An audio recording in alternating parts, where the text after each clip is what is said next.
Shikues të mi të momentit, ju përshëndes nga do që jeni. Mirë se po takohemi këtë edicion më të ri të momentit në këtë transmetim direkt. Faleminderit që edhe sot jeni pjesë e pasditës tonë. Momentalisht në duar kam një libër i cili quhet Kontributi i popullit dhe qeverisë së Bruneit për Kosovën.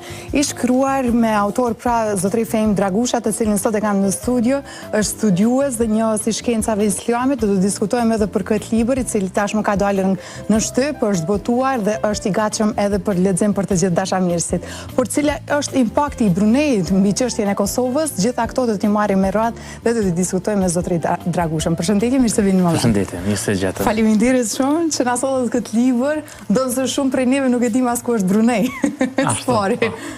Po, libri është botuar fillimisht shumë faleminderit për kohën dhe mundësinë që na keni dhënë ta prezantojmë këtë libër, sepse është i pari i këtij lloji, që flet për kontributin e këtij shteti të largët, që nga Kosova i ka më shumë se 11.000 kilometra.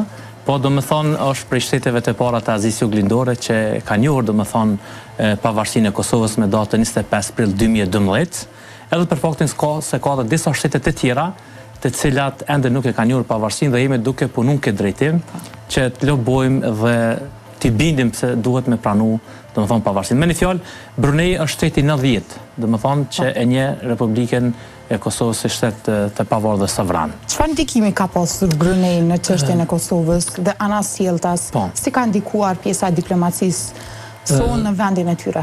Zakonisht pas çdo lufte që ndodh në botë, ata shkojnë dhe i ndihmojnë popullatën, siç ka ndodhur me popullin e Kosovës, me të filluar luftën në vitin 1998, 99, pasi i kanë shpërndarë disa bursa për studentët, kemi qenë prej grupit e parë ku kemi fitu bursën për me studiu në këtë vend për gjatë periudhës 2001-2006. Ata kanë bërë një projekt që quhet Tabong Insania në gjuhën malaje. Normal për shumë shqiptarë dhe kosovarë të këtij nënqelli nuk e din as ku i bie në hartë. Pra Brunei është një vend me 5.765 km², sa gjysmë e Kosovës, me një vijë bregdetar për 161 km, shumë i nxehtë, shumë i pasur me naftë dhe gaz natyror. Duke qenë që janë shumë të pasur, prej vitit 1997 mbreti ka të rjek veten që mos jetë më në listë, sepse kanë shumë të ardhura, edhe kanë dashur me ndihmu Kosovën. Ne kanë ndërtuar një shkollë në fshatin Likoc. Do më thonë, edhe pëse nuk e ka një ofende pavarësinë ma herët, këta kanë qenë prezent, po duke mos gjetur vend ku t'i dërzojnë mjetët, do më thonë ka përfundu në ato 2 vite çdo projekt. Restaurimi xhamisë së vjetër në Deçan, që është e vitit 1851, pastaj shkolla Likocit ku aty kanë shku nxënës nga 12 fshatra, nuk ka pas, do më thonë shkolla është hap me 2 shtator 2002, pastaj Enkas, mbreti Bruneit, ka dërgu 270 Musaf ose libri shenjtë që është botimi veçantë i mbretit, që do më thonë e ka ndëru Kosovën. E fatkeqësisht që Kosova deri me tani asnjë mirënjohje nuk ka dërguar shtetit të Bruneit. Për këtë qëllim, së bashku me ish arsimtar në gjuhën angleze Ayub Ramadanin, e kemi bërë këtë punim, sepse ai ka qenë këtu, neve kemi qenë student në Brunei, dhe tash do më thonë që dytit ka përfunduar dhe përkthimin e gjuhën angleze dhe do ta promovojmë në Brunei në 3 universitetet të njohura që i ka Brunei. Momentalisht jam në faqen ku është një nga fotografitë e mbretit. Po, aty është do më thonë shkëlqësia e tij mbreti Haxhi Hasan al-Bolkia, që është do më thonë një njeri i cili edhe është i shkolluar, po edhe ka zhvilluar vend sa që 49% e atyre që udhëheqin shtetin ose qeverinë janë gra ose vajza.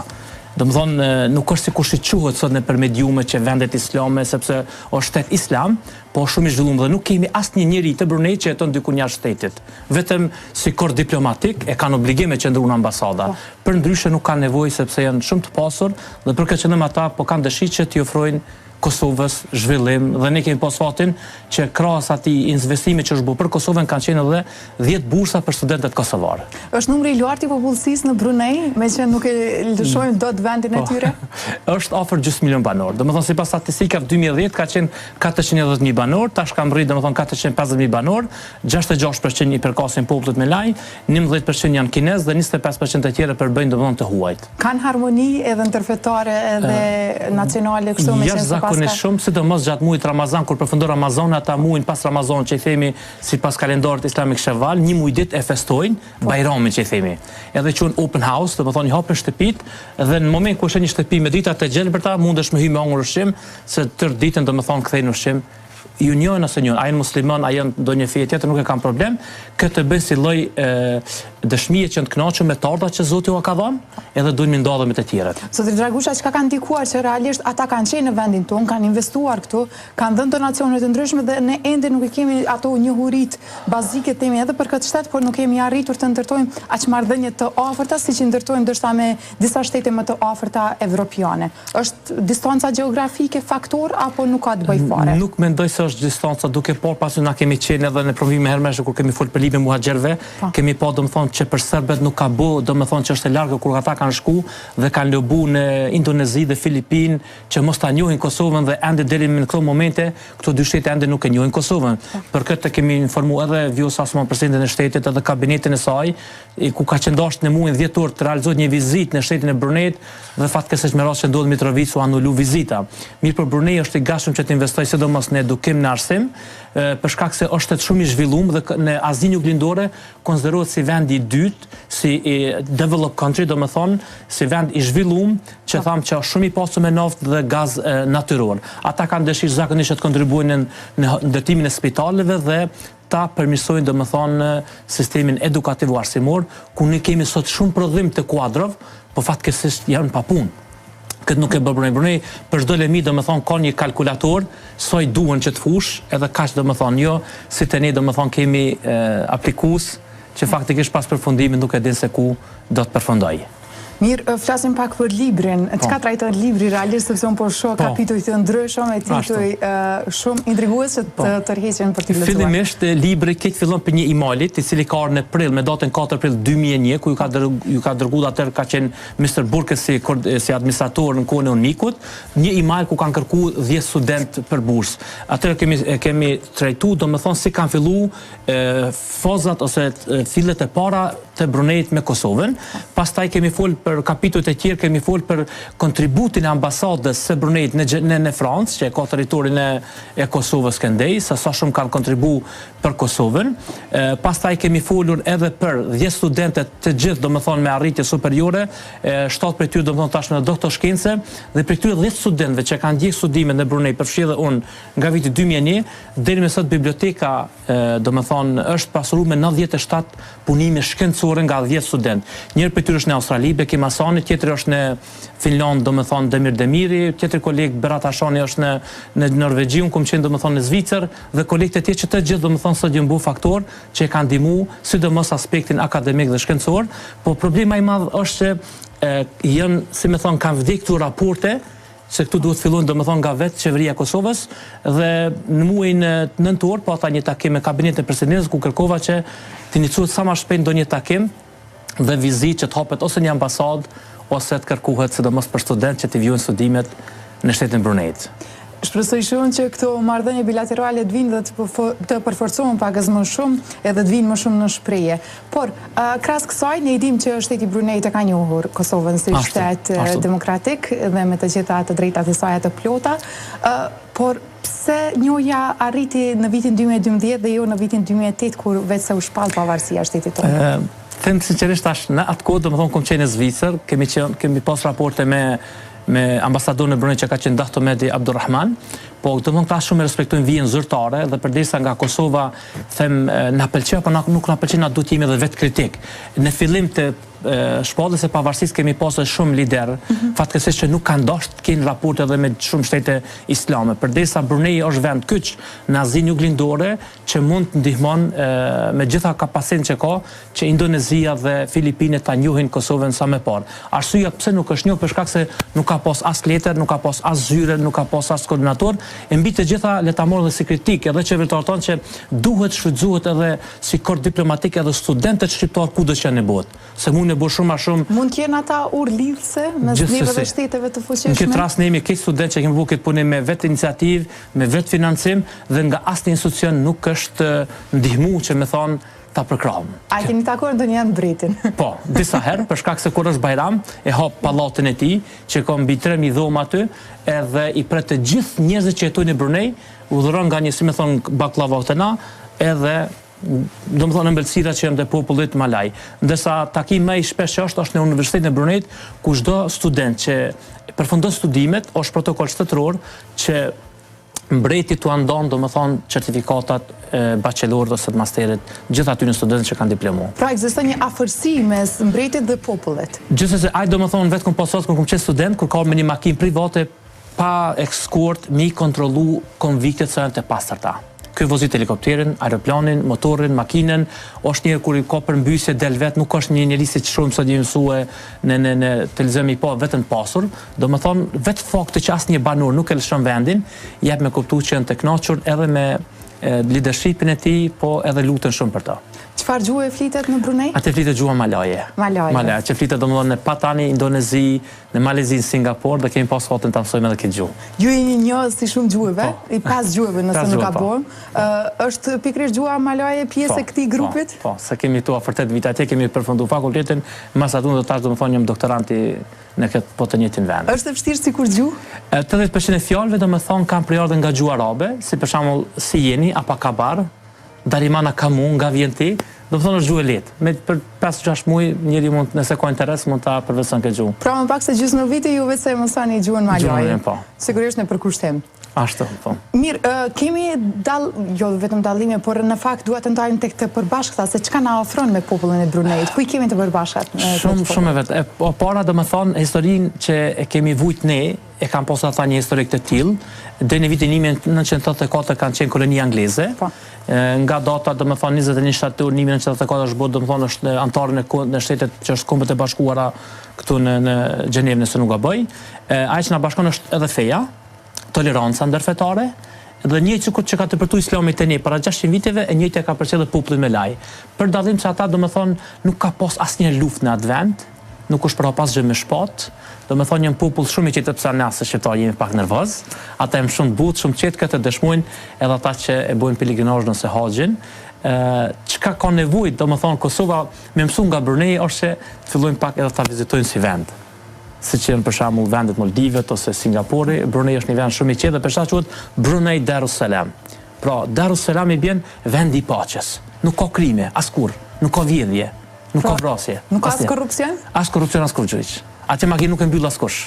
Mund të jetë ajo që quajmë parajsa në tokë, Brunei? Po, unë kam vizitu vende ndryshme në Aziz Juglindore, edhe në vendet arabe edhe pasur, po sikur në Brunei që kemi kaluar në atë vend dhe nuk është mbyll asnjëherë as oborri, as shtëpi, domethënë nuk kum pas asnjë në vend. As në vendet që kemi Mekën dhe Medinë, që janë vendet e shenjta, domethënë kemi pas një pyetje nga një hoxh për mashtronis, ku mendon tha që ka më shumë themi demokraci ose liri, thash në Brunei. E domethënë jam vend shumë i qetë, shumë domethënë i dojnë të huajt. Sa janë të hapur për turistët? Këtë desha edhe unë të intereson. I dojnë shumë të huajt. E veçanërisht neve si shqiptarë na duan shumë sepse kanë pas sa shumë kemi vujt nga populli serb. Dhe për këtë qëllim ka rastis kur kam qenë student, isha duke shku me makinë për Malezi dhe fatkeqësisht e kishim pasaportin e Jugosllavisë atëherë. Edhe dul dogani dhe u largoj me makinë, kur fillova mi dhon selam me përshëndetjem shqiptare, edhe unë për çofe, tham vje kesta, po realisht kemi menduar tha që jeni ndonjë pjesëtori atij komiteti dhe pat me na ndaluhemi për hyn Malezi. Zot Dragusha ju në lëvizje sipër në Kosovë, në Zvicër, realisht ju kanë mbetur kontaktet edhe me dikën nga Brunei? Po, unë domethënë me çështje ku shumë e shkurt, unë kam domethënë një dhuratë nga bashkëshortja e ministrit të arsimit, që është Pejn Aziz, ai është 75 vjeçar, është këshilltari i parë i mbretit, moj raporte çdo herë sa që shkoj në Brunei. Hera fund ka qenë kur kaftuar në Darsëm, kur është martu djali ambasadorit, me një të afërmë të mbretit, familjen domethënë që është Royal Family. Edhe tash prapë mbajmë, domethënë presim këtë vit, ka fundi vitit ta promovojmë librin në Universitetin e Bruneit, sepse shumica e atyre njerëzve që kanë pranuar mushafat ose Kuranët, ose ata që kanë ndihmuar këtë vend, ata nuk jetojnë më. Por i kemi informuar që është botuar një libër për kontributin e këtij shteti dhe mirëpresin dhe ka qenë një ëndër e ish rektorit të Universitetit të Bruneit që të bëhet një punim sadopak me ditë mbreti se ku kanë shku këtu mjete. Pra, 10 bursa që kanë qenë nga $80,000 për çdo student, xhamia në Deçan, që ka qenë $350,000, shkolla në Likoc, që ofër $1 milion, edhe është ndihmuar edhe Universiteti në Mitrovic edhe projekt të tjera që nuk I dim se ka qenë ku luftet, me njerë pas luftës. Nëse vendosim ose nëse e ardhmja na premton në një harmonizim të marrëdhënieve ose një lloj vazhdimësie aty ku e kemi lënë në një mënyrë ose tjetër, sepse duket se kemi ngrirë pak a shumë në raportet tona. Thjesht janë të hapur për t'i vazhduar ata investimet e shohin Kosovën me potencial, sidomos tash pasi u bën vite pas pavarësisë së vendit. Ata janë shumë inkurajues që të hapet një zyre dhe ta ndihmojnë Kosovën. Rast e fundit kemi pas para 2 vite ku një ekip e mjekëve ka pas dëshirë që vjen të realizojnë disa operacione falas në Kosovë, por realisht ajo kërkesë ka hasur në vesh të shordhër dhe për këtë duhet hapen ambasadat si Brunejt në Kosovë, si Kosovës në ose të kenë zyre për shembull ose konsullat, sepse kjo do t'i ofrojë sidomos një ndihmë vogël nga mbreti, rinin dhe domethënë zhvillimin ose me një fjalë Kosovën do ta largon nga kriza, nga një krizë e madhe. Uroj shumë që e ardhmja është premtuese në këtë drejtim. Shumë faleminderit. Përderisa Brunei është një vend islam, ne ndajmë po ashtu edhe vlerat meqense shumicën e popullsisë e kemi në atë orientim. Flasim pak impaktin e Bruneit tek vendet e tjera islame që nuk e kanë njohur ende vendin ton. Mund të ketë një raport të këtillë? Është vërtet, në vitin 2018 ne kemi pas, domethënë 2016-18 kemi unë personalisht kem ftuar ambasadorin e Bruneit që ka qenë në Gjenevë, ku e kemi ftuar 2 herë në Kosovë ka qenë, edhe ka pas një takim me muftiun e Republikës Kosovës, domethënë Naim Tenava, dhe aty ka kërkuar muftiu që të bëhet një vizitë nga vetë muftiu për këtë temë dhe ai ka qenë I gatshëm, po gjithashtu edhe nga institucioni Barcelona ende deri me tani duke qenë se janë të nxënë me punë kështu me radhë, po unë shoh që kjo është prioritare, edhe aspekti I zhvillimit në Kosovë, po edhe njëja pavarësisë sepse mbreti I Bruneit thamë edhe më herët që është një njeri që ka respekt dhe gëzon autoritet në shumë vende të botës arabe dhe islame, dhe për këtë rast e fundit kemi pas kur vetë ambasadori ma ka mundësu që ta thënë një rregull protokolar, duke më fut mu me librën e nëse planës që të adhurojmë ambasadorit të Indonezisë brenda ati vende ku bëjke domethënë u manifestojke pavarësia e Bruneit ose manifestimit që e kam pas, dhe ai në momentin ku adhurova librin e kuptoi arsyeën. Sepse një nga ministrat serb ka shku në Indonezi, është fut në xhami, ka fal namaz dhe ka thonë se shqiptarët këta pse muslimana kanë bërë shumë dhunë. Indonezia është e largët. Ata nuk e dinë çfarë ka ndodhur sepse një lagje e vogël është saket Kosova. Indonezia është një vend që I ka mbi 3000 ishuj e kështu me radhë, me një popullsi më të madh në botë me 260 milion banor. Prandaj mendoj që edhe sultani I Bruneit, nëse vetëm një zyrtar ka qenë atje, ai ka qenë Verhoxhaj në janar të vitit 2017, po na po kemi problem këtu me politik, po ndryshojmë pastaj partitë dhe po mbesen dhe po ngrihen edhe proceset që në dobi dhe favor të Kosovës. Kosova ka një rrezik shumë të madh që po ik popullsia, po largon jashtë vendit, dhe këta 30 të reja që unë kam pas fatin 2009 të shkoj për Zvicër, nuk e kanë gjitha dëshirë me u kthy pranë Kosovë. E unë mendoj që Kosova ka nevojë shumë edhe me mu hap institucione që janë vërtet kur e kryen një fakultet, mi shërby këtij vendi, jo mu kryen një fakultet ta marrë një diplomë dhe të futem diku në punë. Kështu nuk e ka Brunei. Ashtë Zvicra që kemi jetu, domethënë 10 vite dhe shkojmë rregullisht. Unë shpresoj që ky libër domethënë t'i ndahet kurri diplomatik, që ende ju të gjithë e kanë marrë këtë libër, sepse fatkeqësisht kemi prej tyre që nuk e zotojnë asnjë gjuhë të huaj dhe caktohen për vende ndryshme dhe ata nuk mund me qenë ura lidhse, sepse nuk e njohin as komitetin e tyre ku jetojnë. Se lërë më që takuhen me ambasador të vendeve, sistemi thash Brunei është vend I zhvilluar, edhe është vend I dytë në Azinë Juglindore, edhe për të ardhra, edhe për gazin, edhe për gjitha këto. Dhe mendoj që ata në Kosovë, me një vizitë nëse I buhet Kosovës, ata do ta ndihmojnë shtetin jashtëzakonisht shumë. E mendoni ta përktheni këtë libër edhe në gjuhën malaje? Për moment, domethënë dje ka përfunduar në gjuhën angleze.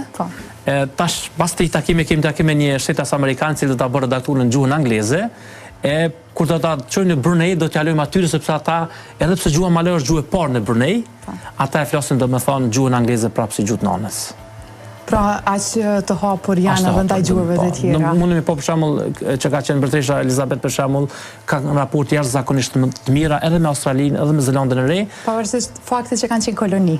Edhe pse kanë qenë koloni, tek ta nuk ka domethënë urrëtie pastaj. Çdo gjë që ka kalu e hidhur është mbyllur ai kapitull, është kërkuar një falje, edhe është mbet vendi I domethënë është zhvillu dhe nuk ka pas asnjë pengesë sikur që po kemi sot me Mitrovicën, demarkacione kështu me radhë. Po edhe këta njerëz të vendosur, domethënë tham mbi 50% e udhëheqësve shtetëror janë gra dhe vajza, atë dijen që kanë marrë nga Zoti, domethënë nga Kurani, e praktikojnë.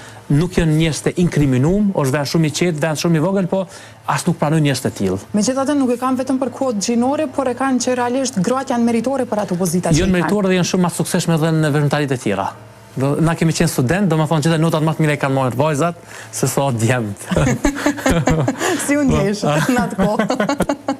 Si student. E ndjeshit konkurencën? Po. Ishte e ashpër në atë kohë? Po si me thonë, tash u dëshme pranu realitetin. Kanë qenë ma zëshme, kanë mësu ma shumë, edhe për këtë tash ketë ato kolege sot janë në vend e kyqe ministre, në ministritë ndryshme të vendit, dhe për këtë i mbojmë edhe raporte, të kemi një punim nga një ish profesor i uni, që flet fjallë miradije edhe për studentët kosovar, po edhe për suksesin që për 3 muaj studentët kosovar kanë arritë të mësojnë gjuhën arabe në atë shtetë. Do më thonë sot njerëzit shkojnë nga 2 vite i shpenzojnë në botën arabe dhe prap nuk mund ta mësojnë ose ta përvetsojnë gjuhën arabe. Pse? Sepse ky shtet, sidomos mbreti, edhe për gjuhë angleze, edhe për gjuhë arabe, ka marrë elitën e profesorëve të botës, ku e që një ekip, si në Egjipt, si në Jordan, si në Australi, i përzgjedh ata dhe ata kanë shtëpinë falës ku banojnë, o fjala për ata që janë shkencor, profesor ligjerus, universitar, dhe ai ka detyrën vetëm i mësu nxënësat. Ndërsa te ne studenti e merr mollë me pa ligjerusin e vet, asistenti 1, asistenti 2, nuk ka oksigeratje. Për shkak jam shumë i njohës që kam pas fatin studioj në Brunei, ti mësoj këtu gjuhë huja, edhe zhvilluam sepse edhe pse kemi mësuar për fe, na kanë ofruar gjatë pushimit verrot kemi edhe domethënë kushtet biznesit, sepse fetarisht çdo profet i Zotit ka pas nga një zanat. E këta neve na mësojnë që nuk është të thonë ti mu buve që imam ose ligjerus, ndoshta fatit për që nuk do të kesh mundësi fare me hyrë xhami, duhet me jetu, me mbajt familjen. Jemi në muajin e shenjtë të Ramazanit, si trajtohet i gjithë muaji në Brunei? Si është atmosfera atje? Atmosfera është jashtëzakonisht e mirë, do me thonë ata, duke di që të gjitha, do me thonë ata që në besim islam agjerojnë, normal që ditëve të premte nuk punon asgjë, është ditë feste në Brunei, pas iftarit, pas namazit të teravive, secila xhami i thonë tedarus, ku ulen gjithë ata që janë prezent në xhami, lexojnë secili nga një faqe Kur'an dhe secili ka sjell diçka nga iftari, në xhami është një atmosferë jashtëzakonisht e bukur. Do të thonë ulen në borën e xhamis dhe për këtë pse kanë kaluar so vite, që 16 vite që kam përfunduar magjistraturën atje, unë nuk kam harruar asnjëherë Brunei. Jo vetëm unë, po edhe çdo profesor, qoftë gjerman, qoftë britanes, qoftë i Zelandës tre, që kemi punimet e tjera që kemi bu, ata domethënë kujtojmë me një nostalgji dhe me një kujtim të mirë Brunein, sepse krijon mundësi të mira edhe për të huaj që kalojnë qoftë 2 vite apo 3 vite. Për Ramazan është e veçantë se gjithë mbreti mundohet më ofron ndihmë popullit, shpërndon hurma për çdo shtëpi, edhe për të ndërsa kur vjen Bajrami i hap dyert e pallatit, duke filluar prej mbretit, vëllezërit e tij, djemt, gratë e Tiranë dhe i presin burra dhe gra në pallatin e tij mbretëror, ku është mirë edhe për dëgjuesit që në vitin 1986, nëse nuk gaboj, ka qenë kompani e Jugosllavisë atëherë ku ka pas shqiptar që kanë punuar në këtë pallat që quhet Nurul Iman, domethënë. Istana Nurul Iman, pallati Nurul Iman. Zoti Dragusha, jemi fare në fund të bisedës, por më trego se ku mund ta gjejnë të gjithë ata që janë të apasionuar pas leximit këtë libër pikërisht me këtë çështje kaq të rëndësishme të vendit. Librin ende domethënë nuk e kemi përveç se te libraria të Instituti Albanologjik, aty kemi domethënë shumë kujtohet për momentin emri i libraris, vetëm aty e kemi vendosur, sepse po shpresojmë një promovim e kemi bërë në Institutin Albanologjik, por nuk është përkrah sa duhet, për shkak se edhe këtë po duam më shfrytëzoj rastin që armiqt e shqiptarëve janë vetë shqiptarët. Kemi një shumë të keqe që nëse unë nuk më arrit diçka, ty nuk do të lë të arrish atë. Për këtë qëllim do është bërë ky libër, po flet për 2 shtete, për një kontribut të madh që po flitet për një mbret që Anglia quhen kam për të, pret e Australia, ndërsa në Kosovë as mund të them as 10% nuk është shpërndar sa duhet. Qëllimi jam është domethënë që t'ua shpërndoj jo tashes, t'ua shpërndoj diplomatëve, ambasadorëve shqiptar që shërbejnë në vende të ndryshme të botës. Zoti Dragusha, ishte shumë kënaqësi t'ju kisha sot në studio dhe të ndanim informacione që me të vërtetë ishin kuriozitet në vete. Shumë faleminderit. Sa i përket këtë relacion të uroj që ta afrohemi më tepër, që na mbetet shumë punë për të bërë. Po shpresojmë gjithë bashkë do ja dalëm. Faleminderit. Të dashur televizionistët, do dajmë vetëm për pak minuta marketing dhe rikthehemi sërish me pjesën e dytë të momentit. Qëndroni me ne.